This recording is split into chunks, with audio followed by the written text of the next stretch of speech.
But that's just off in a faraway land, the mystery of the Orient. That couldn't happen here in North America. Well, hold on a second. Let's go to Canada. And this is always what happens, right? If you control information. We've talked about this here. When people say, hey, who do you think will be the next Republican kid? It's not that relevant to me. If you would pick the power of Washington, D.C., or even the White House over the power of Hollywood, over the power of media, and certainly big tech, I think you absolutely need a CAT scan. You think Donald Trump was the most powerful man? He was removed from society with a snap of the fingers, deplatformed. That's why the gatekeepers are so important. You have people now, you have these tech oligarchs who are more powerful than national governments. And by the way, they are the glue that bonds international governments together who want to work against their own citizens. You're seeing it right now in real time. I cannot stress to you enough the gravity of this. They have right now, if I'm not mistaken, I don't have confirmation on all of them, but I do know that they've been arresting foreign journalists, and we do know for sure that they've even arrested one BBC reporter. These are authorities in China.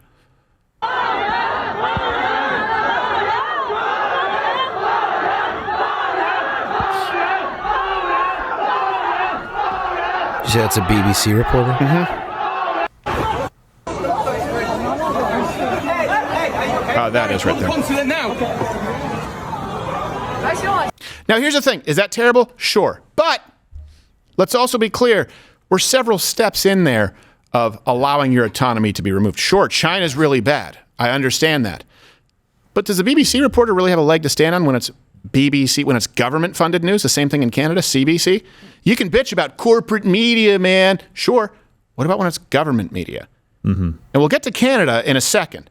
Right? These are steps that take place. Once the government takes over the media, then the government says, you know what, we can now legislate hate speech laws on tech platforms that were meant to be open platforms, the digital town square.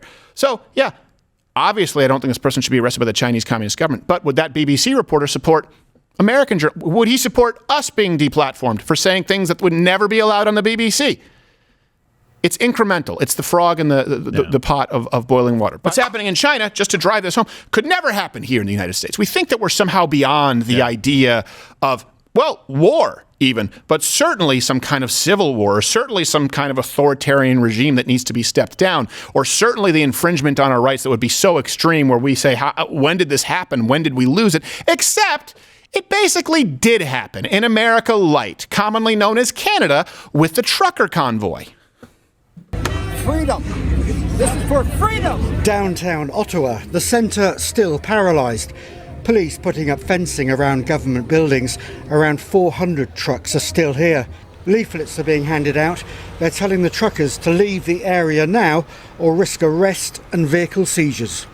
We've been bolstering our resources, developing clear plans, and preparing to take action. You are why I don't unilaterally back the blue. Directly with the unlawful protesters. We've told them they must leave, and we have warned them the consequences of disobeying these rules. Zip it. What are the consequences? What are the consequences? In Canada, only man allowed to have a gun?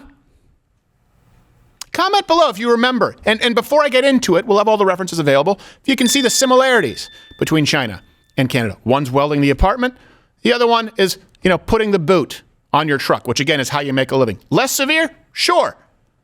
Still pretty severe. So let's actually contrast and compare, see where there are similarities between what's happening in China versus what happened in Canada. So let's go first to the Orient, China.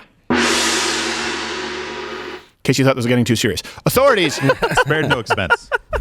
They seized millions in assets from detained business owners, right, in Xinjiang. Okay, that seems pretty severe. Yeah. Yes. But let's go to Canada.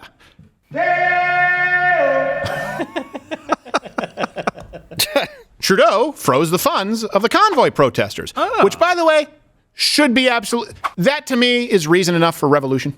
But the Canadians didn't do it. Yeah. You missed your chance. Bank account. In other words, if you do not revolt when people's accounts are being frozen and people are being arrested for peacefully protesting, I guess maybe when they weld you into your apartment, I don't know what it takes. Yeah.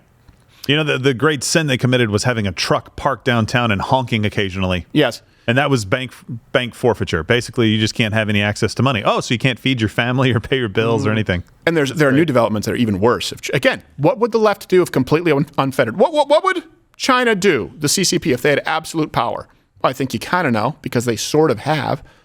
Now they're being stepped back a little bit. What would Democrats do if they had absolute power? What would Trudeau do, by the way, who is almost a deity for the Democrats? Really, their saints are Fauci, and they light a scented candle from asshole doodle company for Trudeau. Trudeau is all about power. If anybody thinks he's not, you're completely blind. Closest thing to him is Whitmer in Michigan. Absolutely, 100%. She is the worst, and she will run for president. If she runs for president, if she has a majority, you will have what you just saw in Canada here in the United States. We are not that far off. You are 2 decisions away from something this severe happening here. Okay, Stockholm. So let's go back to China. Okay, so China, they arrested, and they're threatening to arrest more protesters.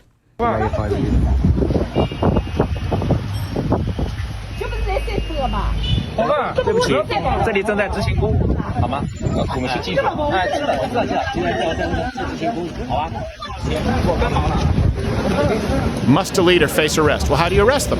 What if they don't want to be arrested? Violence. 2 people at the BBC detained. I just saw that in the deal there. Not just the one. Jeez. But that's just off in a faraway land, the mystery of the Orient. That couldn't happen here in North America. Well, hold on a second. Let's go to Canada again. Is there something comparable? Well, you have Trudeau's thugs. They arrested hundreds of convoy protesters. Again, parking a car. Yeah, and I don't think that I don't have a problem with the cops because I think they're all systemically racist. I have a problem with the police who enforce unconstitutional laws. Right. I have a problem with the police who are willing to use force against their citizens who don't comply. So back the blue unilaterally? Nope. And especially now, there are not enough good cops out there. And if there are, you are not speaking out enough. Certainly not in Canada. So let's go back to China. We're giving you an A-B comparison here. Police brutally assaulted citizens during the 2020 Hong Kong security law protests. Here's a clip.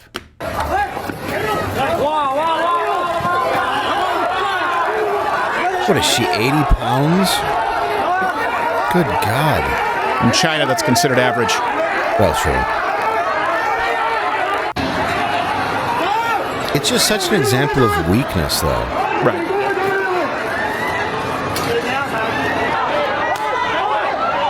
Like, let's go. Yeah, just shooting people. And that could never. And by the way, we're not talking about a situation where a cop has, someone pulls a knife on him or someone reaches for the cop's taser, right? Where you have to make difficult decisions. That's not lost. I mean, we're talking about police beating up people solely for the act of protesting. Yeah.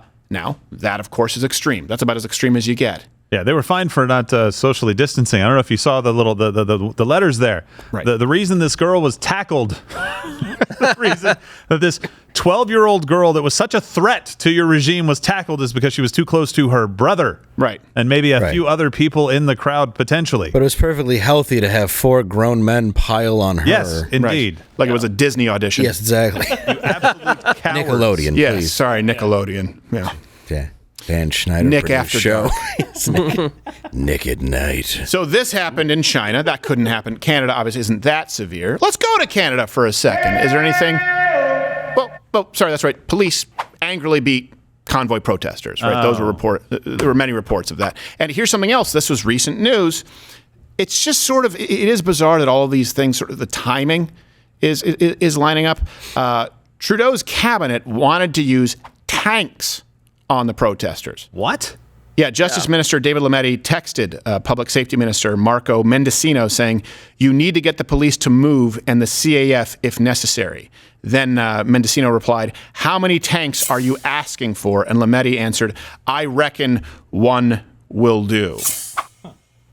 And by the way, I don't know if you know this is something like, you shouldn't be surprised because there's photographic evidence that actually Trudeau did send a tank to Edmonton. We have a leaked image. Yeah. Oh, jeez. Now, here's the thing, too. There needs to be some accountability for people on the right. Like Elon Musk, for example, did support the Canadian truckers at the time, saying Canadian truckers rule, freedom is being stripped away one piece at a time until it's gone. It hasn't said anything yet about what's happening in China. Yeah. This is one of those things. Look, if you're in charge of Twitter right now, and I get it, there's a lot of fun to be had on Twitter. It's not lost to me. It is fun. Well, what about China? And this is the problem. This is why I'm not saying that he's a bad actor. I am saying that it is tough when you are beholden to other nations financially. Tesla has some major production in China. And I hope he comes out and says something. I think a lot of these companies should come out and say something, right? How many times NBA does it take? I know you're just begging to be able to get in there, and all your shoes and clothes are made there by children who can't barely eat food by what you pay them. But what does it take for you guys to actually stand up and say, the people are more important than our profits? Yeah. All of the entertainment industry, Disney included specifically, all of these major corporations that have production facilities over there. You guys have no balls. Yeah. Move Just your stand up and manufacturing, say, move your manufacturing, move it to Mexico, United States, somewhere other than China. Or you know what? United States would be the best. Or, well, not necessarily. Sometimes made in America means made American crap. Well, yeah. But even if you still have your manufacturing there, well, still speak out against them and let the cards fall where they may. Yes. Yep. Which, by the way, you can send your email to tips@loudwithcrowder.com. We've been looking for an American manufacturer for mugs for years. Yeah. Either no one can meet capacity, or they don't have the capability. We've even looked into Taiwan. They more so specialize in advanced chipsets. We would love to have them 100% made in America. They're etched, they're painted in the United States. But you don't hear me doing China's bidding. Hey, if they say, no, make more mug. Well, then, sorry, you guys are probably going to get a crappier mug that'll be a screen print. That's the best we can do in the United States right now. But don't allow yourself to be muzzled because a huge component of your company is financially dependent on China. There's nothing wrong with doing some business. And by the way, there are some Chinese companies that create unbelievably high-quality products, just to be clear. And there are some American companies that create total, utter dog shit. It's not lost on me. But that shouldn't change the fact that the people in positions of power who have the ability to make a difference should be using their voices to make a difference. How much? Let me ask you this, and this is you guys can comment below, and please do share the show. Tim, you can hit all the buttons as I'm talking. Sharing, hit the rumble button. We're going to have to go here. How many people out there, you know this, Gerald, about me specifically, is I will get, with what we do here, there's a lot of work that goes on behind the scenes. It is not an easy job. And I will get beaten down and I will get exhausted. And I can make it really far with just a win, just a pat on the back. It's like, oh man, that's a wind under my sails. Yeah. And a lot of people are out there that way. A lot of men, if you guys comment below, how touching is it to you, or how motivating is it when your woman or someone you love or someone you respect, it gives you a pat on the back. It goes a long way, right? You feel invigorated. How much of a wind at their back do you think it would be for the Chinese people right now if they felt like someone like Elon Musk had their back? People like, whether it's Donald Trump, but people like Elon Musk, or even, of course, a long shot, people like Zuckerberg, right? Disney. Hey, what if the NBA had their back? What if all the gay soccer players had their back? Do you think that would push them just a little bit more? Because right now, they're doing it on an empty tank as far as approval, as far as support globally. It would go a long way. And and right now, we have a lot of people watching. We have a lot of people who support us. I'm incredibly grateful. We try and use this platform for as much good as we can do while still remaining an entertainment program. But we can only do so much. Elon, how about you do something? I think you're right. Well, I know you're right. Take a risk when it actually is a risk. Not when you're going to whatever Iran and you're wearing a rainbow flag, but you're also protected by everyone there. Yeah. Do something that actually matters instead. These people can die and probably will. Many of them will. Many of them will. Many of them will be beaten, assaulted. For what? For wanting the same freedoms that we have been pissing on for the last 3 years. Yeah. And I'm not saying that I support the idea of bringing over mass refugees. Okay, so don't mistake me here. But what I am saying is, when we're talking, we qualify everyone who's leaving, whether it's Mexico or coming through Mexico, from El Salvador, Honduras. Let me just whole countries, as they've been referred to commonly. They're not being persecuted. They just don't like living in a third world country where there are no opportunities. We say, well, hold on a second. These people, they're claiming asylum. They're asylum seekers. Or we have refugees, military-aged Muslim men leaving Syria, right, leaving Iraq, right? They come over, and we had this mass just influx of refugees. Hey, if you're where is the push for the left? Where's Joe Biden right now? Where's the push saying, let's bring over as many of these Chinese protests? And I'm not saying that I would support mass migration, but I am saying if the left believes what they claim to believe as far as supporting people seeking asylum, refugees. I would certainly say that the people being welded into their own apartments have a stronger claim to actually fleeing persecution from their government than someone who lives in a city in Mexico that the government doesn't care whether they live or die. It's just a crappy city. So in other words, where's the left right now? Where's the left talking about these refugees and supporting them? We see their heart for Ukraine, money laundering capital of the world. What about the people right now speaking out against the Chinese government? And just saying, hey, we hope that there's no violence, we hope they can come to a resolution, isn't enough.